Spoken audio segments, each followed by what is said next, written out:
Sandro, una leyenda de la música con una voz que resonó en el corazón de América Latina, dejó una huella imborrable en la historia del espectáculo. Nacido en Valentín Alsina, su ascenso al estrellato fue meteórico, pero no exento de sombras. A lo largo de su vida, luchó con adicciones, relaciones tumultuosas y un estilo de vida excesivo que incluyó un devastador consumo de cigarrillos. Conocido por su carisma y talento, Sandro también llevó un peso en su interior que lo llevó a una muerte prematura. Ahora, a 14 años de su fallecimiento, su esposa se atreve a hablar y revela detalles ocultos que cambiarán la forma en que vemos a este ícono. ¿Qué secretos saldrán a la luz y cómo moldearon su vida personal y profesional? Acompáñanos mientras exploramos el fascinante y a menudo doloroso legado de Sandro. Sandro nació el 19 de agosto de 1945 en la maternidad Sardá en Buenos Aires, hijo único de Vicente Sánchez e Irma Nidia Ocampo, ambos de ascendencia española. Pasó su infancia en Valentín Alsina, un barrio del Gran Buenos Aires. Su familia, humilde pero unida, le brindó un entorno en el que comenzó a forjar su carácter y sus sueños. Un dato curioso sobre su ascendencia es que su abuelo paterno, originalmente de Hungría y de origen gitano, emigró a España y cambió su apellido a Rivadas antes de establecerse en Argentina. Esta herencia gitana fue algo que Sandro siempre abrazó, lo que eventualmente le valió el apodo de El Gitano. Desde pequeño, asistió a la escuela primaria en Valentín Alsina, y fue en esos años cuando empezó a mostrar su inclinación hacia la música. Al igual que muchos adolescentes de su generación, Sandro quedó cautivado por la energía y el estilo de Elvis Presley. En su último año de primaria, comenzó a imitar a Presley, y esa admiración lo acompañó a lo largo de su vida, tanto que llegó a verlo en vivo desde la primera fila en el Boston Garden, una experiencia inolvidable para él. A los 13 años, decidió dejar la escuela secundaria para ayudar económicamente a su familia. Durante su adolescencia, trabajó en diversos empleos. Ayudó a su padre a repartir vino en Damajuanas, fue repartidor en una carnicería, trabajó para una farmacia e incluso operó un torno. A pesar de estos trabajos, nunca dejó de lado su pasión por la música y, con el esfuerzo de su trabajo, logró comprar su primera guitarra a crédito. En su tiempo libre, Sandro dedicaba horas a aprender a tocar la guitarra y a perfeccionar sus movimientos de baile. Sus primeras lecciones vinieron de un amigo guitarrista llamado Enrique Irigoitia. Juntos formaron un dúo y se presentaban en concursos de canto, ofreciendo serenatas en los suburbios del sur de Buenos Aires. Fue en estos primeros años cuando Sandro, aún conocido como Roberto Sánchez, empezó a destacar por sus interpretaciones de boleros como ¿Quién será?, de Pablo Beltrán Ruiz. Con el éxito de estos boleros, Sandro comenzó a formar grupos musicales como el Trío Azul y Los Caribes. En estas primeras bandas se enfocó principalmente en boleros, tangos y algo de rock and roll. Irigoitia, su compañero de música, era quien se encargaba de tocar canciones del litoral y piezas de rock.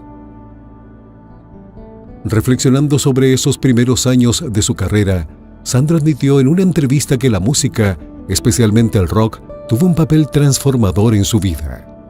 El rock me salvó, confesó. Me alejé de las calles, de los cuchillos y de las pandillas para tomar una guitarra. Dejé la chaqueta de cuero y las cadenas. El rock me rescató de lo que podría haber sido un camino oscuro. Fue a principios de los años 60 cuando Roberto Sánchez decidió adoptar el nombre artístico de Sandro, un nombre que sus padres habían querido darle desde su nacimiento, pero que las autoridades no permitieron en aquel momento. Su primera presentación bajo el nombre de Sandro fue en Recreo Andrés en Villa Jardín, en Lanús. Poco después formó la banda Los Caniches de Oklahoma, con la que grabó su primer sencillo, Comiendo rosquitas calientes en el Puente Alsina. Era 1961 y Sandro, quien inicialmente fue solo guitarrista y corista, pronto se convertiría en el líder vocal de la banda que pasó a llamarse Los de Fuego. Este fue solo el comienzo de una carrera espectacular que llevaría a Sandro a convertirse en una leyenda de la música. Pero tras ese éxito inicial, los problemas personales comenzaron a acumularse y su vida privada en ocasiones contrastaba de manera dolorosa con la imagen pública que proyectaba. A finales de 1962, cuando Héctor Centurión perdió la voz, Sandro asumió el rol de vocalista principal en su lugar. Para 1963, la banda ya era conocida como Sandro y los de Fuego, con una formación que incluía a Centurión en el bajo, Enrique Irigoitía en la guitarra rítmica, Armando Cacho Luján en la batería, Sandro como cantante y Juan José Sandri en la guitarra. Para mediados de 1964, Sandro y los de Fuego ya habían hecho su debut en la televisión argentina, apareciendo en programas como Aquí la Juventud y el popular Sábados Circulares, presentado por Pipo Mancera. Esta exposición fue crucial para su ascenso a la fama. Sandro, conocido por sus movimientos de baile inspirados en Elvis, comenzó a ganarse apodos como el Elvis criollo o Elvis latino. Aunque su estilo era único, las comparaciones con Presley eran inevitables debido a su energía en el escenario, donde saltaba, se arrodillaba y se movía frenéticamente, causando un frenesí entre sus fanáticos, quienes respondían con gritos, lágrimas y desmayos. Algunos de sus primeros éxitos de rock incluyeron No puedo esperarte más y Nena, Peggy, Peggy. Sin embargo, sus actuaciones provocativas también generaron controversia y varias figuras influyentes intentaron prohibirlo en la televisión. A pesar de estos intentos, Pipo Mancera defendió a Sandro, amenazando con renunciar si las restricciones continuaban. Gracias a su apoyo, Sandro pudo seguir actuando en televisión. Los logros de Sandro no se detuvieron, y uno de los momentos más importantes de su carrera llegó el 24 de octubre de 1967, cuando ganó el prestigioso Obelisco de Plata en el Festival de Buenos Aires por su canción No me dejes. Además, lanzó Quiero llenarme de ti, que rápidamente se convirtió en un éxito y el tema principal de su siguiente álbum, así como el inicio de su carrera cinematográfica como protagonista. En febrero de 1968, tuvo una destacada actuación en el Festival de Viña del Mar en Chile, un evento que marcó un gran paso en su proyección internacional. Sin embargo, en 1968 también trajo consigo un dolor personal para Sandro. El 27 de julio, su padre falleció, y a pesar de su tristeza, apenas unas semanas después, el 19 de agosto, Sandro volvió al estudio para grabar 3 nuevas canciones. Este acto de resiliencia mostró su inquebrantable compromiso con su carrera musical. En 1969, Sandro lanzó Rosa Rosa, una canción que se convirtió en un éxito masivo, vendiendo más de 2 millones de copias. Existen 2 versiones sobre la inspiración detrás de la canción. Una dice que era una metáfora sobre una mujer comparada con una flor, mientras que otra afirma que se llamó así en honor a Rosa Díaz, la empleada doméstica de la familia de su productor. Aunque estas historias difieren, el impacto de Rosa Rosa fue indiscutible. A finales de la década de 1960, Sandro hizo un cambio dramático en su imagen. Cambió su icónica chaqueta de cuero por un elegante smoking y corbata y reemplazó sus jeans por pantalones acampanados. Sin embargo, mantuvo su inconfundible cabello largo y desordenado, largas patillas y esos enérgicos movimientos de baile inspirados en Elvis Presley. Esta nueva apariencia, combinada con su voz seductora y potente, se convirtió en su marca registrada. Las fans de Sandro, comúnmente conocidas como sus chicas, eran una parte vital de su persona pública. Sus apasionadas reacciones durante los conciertos, que incluían lanzar ropa interior al escenario, añadían una atmósfera de frenesí y desenfreno que definía sus presentaciones en vivo. Este estilo confrontaba las normas tradicionales de la época sobre la virginidad femenina y las relaciones prematrimoniales en América Latina, convirtiéndolo en una figura polémica pero irresistible. Reflexionando sobre su relación con la audiencia, Sandro comentó una vez: "Cuando hago movimientos sensuales en el escenario, siento que debe haber 450.000 ratas corriendo en la audiencia. ¿Qué están mirando estas chicas? ¿Qué necesidades tienen? ¿Qué vacíos sienten? Me intrigan". Esta capacidad de Sandro para conectarse con el público de una manera tan profunda y personal fue una de las claves de su éxito. A lo largo de los siguientes 12 años, entre 1969 y 1980, Sandro lanzó 12 películas y una cantidad igual de álbumes. Su prolífica carrera en el cine comenzó en 1969 con las películas Sandro de América y Quiero llenarme de ti, consolidando su estatus como un ídolo no solo de la música, sino también del cine.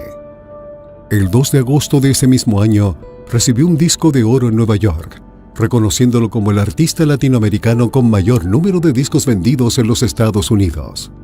En Caracas fue honrado con el trofeo Rafael Guinanda como Artista Extranjero del Año en 1968 y 1969, un galardón otorgado por un jurado compuesto por artistas, periodistas de radio y televisión y el público venezolano. Durante la década de 1970, Sandro continuó dominando la escena musical en Venezuela, ganando el trofeo Meridiano de Oro, votado por el público a través de los periódicos 2001 y Meridiano en múltiples ocasiones, destacando su inmensa popularidad. A medida que su fama crecía, Sandro adoptó el apodo de Gitano, un nombre que un productor le dio y que supuestamente hacía alusión a su herencia familiar. Su abuelo paterno, de origen húngaro, era considerado de ascendencia romaní, lo cual le habría otorgado el apodo. Sin embargo, este origen ha sido tema de debate entre quienes creen que fue más bien una estrategia de marketing que una realidad genética. En los primeros años de 1970, el 11 de abril, Sandro hizo historia al convertirse en el primer artista latinoamericano en presentarse en el icónico Madison Square Garden de Nueva York. Durante esta histórica noche, ofreció 2 conciertos en vivo en el Feld Forum, atrayendo a más de 5.000 personas en total.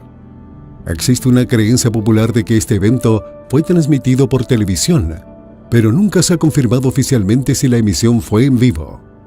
Nicolás Mancera, un famoso presentador argentino, había organizado una transmisión satelital del lanzamiento del Apolo 13 en ese mismo horario, lo que pudo haber dificultado la cobertura del concierto. Además, no existen grabaciones audiovisuales o radiales que corroboren la supuesta transmisión. El éxito de Sandro siguió creciendo exponencialmente, expandiéndose por las Américas y el Caribe, incluyendo países como Estados Unidos y Canadá, donde siempre encabezaba las listas de música latinoamericana. Su fama alcanzó un nivel internacional que lo consolidó como una de las principales figuras de la música romántica latinoamericana. Su 9º álbum, Sandro de América, fue un éxito monumental, logrando ser el número 1 en ventas en toda la región y fue reconocido por CBS por su increíble impacto. Durante este periodo, Sandro ayudó a consolidar el género de la balada romántica en América Latina junto a otros grandes como Leo Dan, Palito Ortega, Leonardo Fabio y artistas internacionales como Julio Iglesias y José Feliciano. Este género, que nació del bolero, se mezclaba con influencias del rock, dando lugar a una música seductora y emocional que resonaba especialmente con las mujeres jóvenes de la época. Para 1971, Sandro era capaz de atraer multitudes masivas. Un concierto suyo en el Estadio de San Lorenzo de Buenos Aires durante la temporada de carnaval reunió a 60.000 personas, demostrando su poder de convocatoria.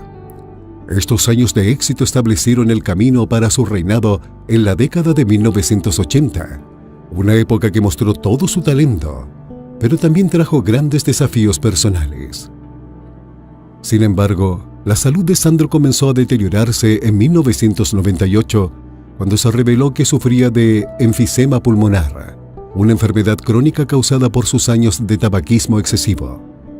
Llegó a fumar hasta 80 cigarrillos al día, lo que le había pasado factura a su salud.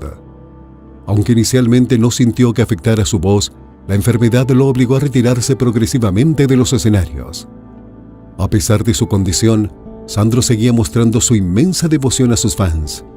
En 2001, ofreció uno de sus conciertos más memorables, El Hombre de la Rosa, en el que, para poder respirar mejor, usó un tanque de oxígeno conectado a su micrófono. Aunque su estado de salud se agravó con el tiempo, Sandro continuó luchando. En 2004, emprendió una última gira nacional titulada La Profecía, a pesar de que su capacidad respiratoria era cada vez más limitada. Finalmente, fue colocado en la lista de espera para un trasplante de pulmón. El 20 de noviembre de 2009, tras 8 meses de hospitalización, Sandro se sometió a un trasplante doble de corazón y pulmón en el Hospital Italiano de Mendoza. El donante era un joven de 22 años y la operación fue considerada exitosa, aunque los médicos advirtieron que la recuperación sería lenta y podría involucrar complicaciones. Inicialmente, la recuperación de Sandro superó las expectativas, generando esperanza entre los médicos de que podría vivir una década o más. Sin embargo, surgieron complicaciones durante su adaptación a los nuevos órganos. Para el 12 de diciembre, necesitó otro procedimiento quirúrgico debido a una perforación en uno de los pulmones trasplantados, probablemente causada por una infección preexistente que no se había tratado completamente antes del trasplante. En la tarde de su nueva cirugía, el ídolo fue trasladado de nuevo a la unidad de cuidados intensivos. El informe médico era preocupante, indicando que la condición del popular cantautor era crítica. Para entonces, sus fanáticos en todo el país habían organizado numerosas cadenas de oración esperando por su recuperación. A mediados de diciembre de 2009, los cirujanos cardíacos Claudio Burgos y Guillermo Borgman, quienes trataban a Sandro, lo diagnosticaron con neumonía causada por un germen adquirido en el hospital. Había estado experimentando pequeños picos de fiebre por la noche que los médicos afirmaron eran normales y parte de su lento proceso de recuperación. Unos días después, la noticia fue más prometedora. El cantante se estaba recuperando bien, sin fiebre, y había comenzado a comer alimentos sólidos. El informe médico confirmaba que las bacterias estaban bajo control y pudo celebrar la Navidad con su esposa Olga, disfrutando de alimentos suaves. Sin embargo, Sandro no logró superar la propagación de su sepsis generalizada y falleció en el Hospital Italiano de Mendoza debido a un shock séptico, según informó Claudio Burgos, el jefe del equipo quirúrgico. Su muerte ocurrió a las 8:47 de la noche del 4 de enero de 2010. Sandro había pasado por 5 cirugías tras el trasplante de corazón y pulmón, incluyendo 2 el día de su fallecimiento, y había luchado por su vida durante 45 días. La noticia de su muerte se difundió rápidamente en los medios argentinos y en las redes sociales. El 5 de enero de 2010, tanto The New York Times como The Washington Post destacaron la noticia en sus portadas con el titular: "El cantante Sandro, el Elvis argentino, muere a los 64 años". La BBC también cubrió su fallecimiento de manera similar. El 5 de enero, largas filas de dolientes se extendieron por varias cuadras mientras las personas acudían a presentar sus respetos en el Hall of the Lost Steps del Congreso Nacional Argentino, el mismo lugar donde se había realizado el velorio de la cantante Mercedes Sosa 3 meses antes. Desde la 1 de la tarde, el público, desde jóvenes hasta ancianos, asistió para despedirse. Sin embargo, la familia de Sandro decidió restringir el acceso de la prensa a la sala donde estaba colocado su ataúd abierto. La exposición duró hasta la madrugada del 6 de enero, cuando fue enterrado en un cementerio privado en Longchamps. Más de 50.000 personas se alinearon en el Congreso para presentar sus respetos y más de 100.000 siguieron su procesión fúnebre. Olga Garaventa no era inicialmente fan de Sandro, pero compartió una profunda historia de amor con él y fue la única persona con la que él se casó en el registro civil. La recordamos en el día del lanzamiento de Tengo una historia así, un nuevo álbum de Roberto Sánchez que incluye 2 temas inéditos y 9 versiones nunca antes escuchadas. Tras separarse de su primera pareja, con quien tuvo 2 hijos, Manuela y Pablo, Olga comenzó a trabajar con Aldo Aresi, el manager de Sandro. Ella se encargaba del mantenimiento del castillo y las oficinas del gitano en Boedo. Olga conoció a Sandro por primera vez en 1994, pero no fue hasta una década después que él empezó a fijarse en ella. Durante ese tiempo, Sandro había estado involucrado con María Elena Fresta, a quien aparentemente dejó para perseguir una relación con Garaventa. Un amor que llega sin aviso, describió Sandro sus sentimientos por Olga en una entrevista con La Nación. Yo llamaba y él me pasaba con Aldo. Obviamente, ella estuvo allí durante 13 años y yo la miraba sin realmente verla. Pero una tarde la vi. Fue solo un beso en la mejilla mientras nos estábamos despidiendo, ya que nos dirigíamos a Rosario. Ese beso pareció encenderlo. Todo estaba en la carretera y ni siquiera podía hablar. Pensé, ¿qué está pasando? Estoy perdiendo la cabeza. Y también pensaba, tengo casi 60, tengo una familia. Recordó el cantante en esa entrevista que estaba en el coche completamente desconcertado y confundido. Saqué mi teléfono y la llamé diciendo: «Tengo un beso pegado en los labios y la clave de ese beso está en tu boca», continuó Sandro. Olga inicialmente pensó que había cometido un error. Sandro relató que ella pensó que debía haber querido llamar a su esposa. Después de un rato, la volvió a llamar y le dijo: «Lo que dije era para ti». Así, siguieron hablando por teléfono durante días y eventualmente todo progresó. Garaventa dijo que después de esa segunda llamada, pasaron 6 meses hablando por teléfono sin verse, debido a la salud de Sandro y su situación familiar. Fueron 6 meses de conversaciones telefónicas. No podíamos encontrarnos por su salud y su familia. Lo respetábamos. Todo entre nosotros era más medido y sólido. «Me enamoré de Roberto, no de Sandro», expresó. Para diciembre, le dijo: «Trabajarás hasta el 31 de enero de 2005 y luego vendrás a casa». Le dije claramente: «Mira, así soy yo. Verás este lado de mí todo el tiempo. No tengo problema con ello». Garaventa fue la compañera leal de Sandro durante sus últimos años, que fueron particularmente desafiantes. Mostró una notable fortaleza durante su complicado trasplante de corazón en Mendoza y los posteriores 45 días de una recuperación que nunca llegó. Abrumada por el estrés, Olga desarrolló una infección intestinal y tuvo que ser hospitalizada. El cirujano cardíaco Claudio Burgos comentó en ese momento: «Olga soportó mucho estrés, estaba enfrentando una batalla difícil y eso le pasó factura». Hoy, Olga sigue viviendo en la mansión de Banfield, donde recibe visitas de sus hijos y nietos. El fallecimiento de Sandro marcó el fin de una era para sus seguidores y dejó un impacto duradero en el ámbito musical. 14 años después, su esposa Olga Garaventa finalmente ha roto su silencio, ofreciendo nuevas perspectivas sobre su vida juntos y los retos que enfrentaron.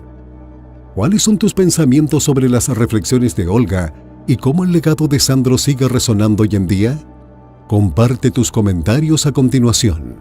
Si deseas mantenerte al tanto de más historias sobre Sandro y su impacto perdurable, no olvides dar like y suscribirte a nuestro canal para más contenido.